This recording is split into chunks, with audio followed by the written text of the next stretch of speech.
bring this nationally. We certainly are going to bring it here and in Wisconsin. Quite possibly, we'll do a national lawsuit and really expose the corruption of the Democrat Party. But this is beyond anything I've ever seen before.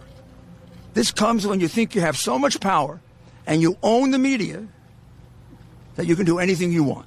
Well, sorry, we're going to fight for the people. We're going to vindicate their right. And the ultimate result is President Trump has won Pennsylvania. I've never heard of a count where you're ahead by 400,000 with 80+% counted, and they haven't called it for you yet. They called California the moment the polls closed.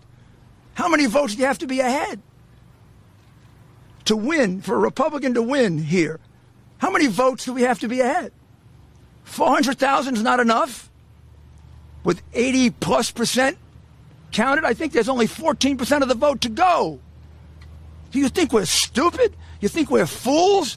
You know something? The Democrats do think you're stupid, and they do think you're fools, and that's why you get called deplorable and chumps. It's over. We're going to stick with this. We're going to win this election. We've actually won it. Just a matter of counting the votes fairly. So I'd like to ask the former Attorney General of Florida, Pam Bondi, to explain what's been going on at the polling places, which is just as dastardly and just as criminal. Thank you, Mayor. Thank you. Good evening, everyone. And as Eric Trump said, we are thrilled to have won Pennsylvania with 87% of the vote in, and we're up almost 400,000 votes. So we're thrilled. And you ask, well, why do we care about the rest of the votes? Because it is about the integrity of this election. And every vote, as Mayor Giuliani said, in every state must be counted fairly. What we have seen, and we have a video of it that we will release to you, they put up, it looks like a police barricade all the way around the perimeter, and they are keeping our poll watchers back approximately 30 feet, at least 30 feet. You can judge for yourselves. They would not let them look any further. There is a gentleman there by the name of Seth Bluestein, who is an assistant to a city commissioner, and he is wearing a badge the size of a baseball. And as far as I know, he's not a sworn law enforcement officer. So it looks like intimidation to me, with a police barricade and a man wearing a huge badge around his neck. He told them they can't come any closer. He said the reason was because of they can't interfere with the process, and then something about COVID. Well, we all know at the polls, you have to stay 6 feet apart. Our poll watchers have no problem with staying 6 feet away, yet they weren't allowed to do this. So we're going to release that video to you because then they also had binoculars. Our poll watchers brought out a pair of binoculars. They were shut down on the binoculars, but then they were told, well, okay, you can use the binoculars. So that's a concession that we are allowed to observe the ballots. Yet clearly when you see how big the room is, you cannot see every ballot. You can only see with the binoculars the ones that are closest to you. So that's a concession by them, and they're still not letting us see this. So we need to fix this. We need to remedy this now because we've won Pennsylvania, and we want every vote to be counted in a fair way. Thank you, and I'd like to introduce Corey Lewandowski.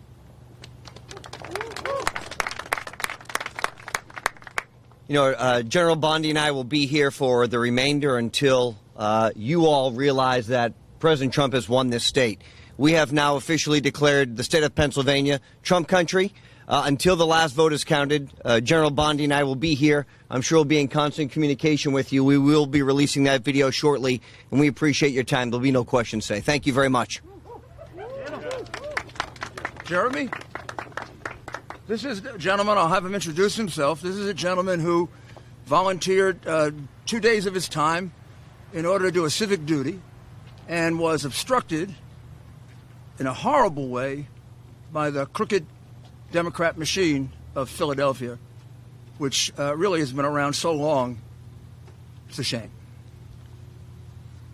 Hi, thank you, Mayor.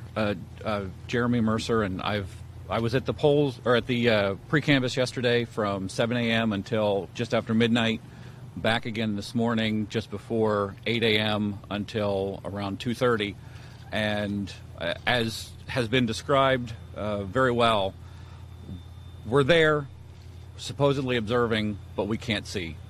We're further away than I am from you all here. hundreds, at least 100 feet away from open ballots that go back out of our sight. We can't see them. We don't know what's happening to them. It's just there's no way for us to meaningfully observe the process from where they have us. Could you tell us how many ballots approximately went through that process that you had no chance to observe? Based on the counts that we've heard, it's about 125,000, maybe more. Well, so that should be deducted from the count. Those are ballots that were counted in violation of the law without an observation. And since this is a novel procedure, this mail-in thing, observation is particularly important to satisfy the possibility that you can defraud. This isn't as if you come in and show an identification. So that's what we're going to be seeking here and in Wisconsin, and quite possibly nationally, if there's as much evidence in Arizona and Nevada and Michigan. No questions right now. Thank you. Thank you very much, guys. Really appreciate it. Thank you.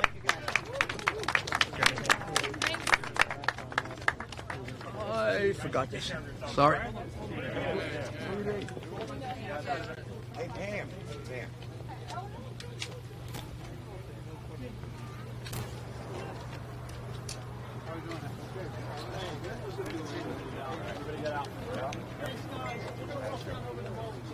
I'll give you a hand. Anyone who wore heels. Get you out of here first before you get behind this whole caravan.